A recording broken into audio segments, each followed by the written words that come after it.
விடுதலை சிறுத்தைகள் தலைவர் திரு தொல் திருமாவளவன் அவர்கள்,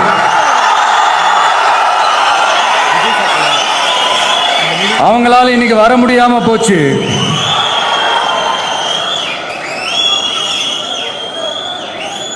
அம்பேத்கர் அவர்களுடைய புத்தக வெளியீட்டு விழாவிற்கு கூட அவரால் கலந்துக்க முடியாத அளவிற்கு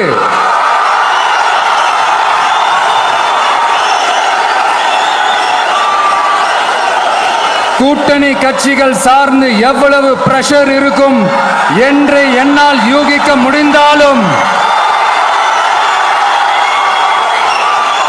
நான் இப்போ சொல்றேன், அவருடைய மனசு முழுக்க முழுக்க இன்னைக்கு நம்மளோட தான் இருக்கும். நன்றி, வணக்கம்.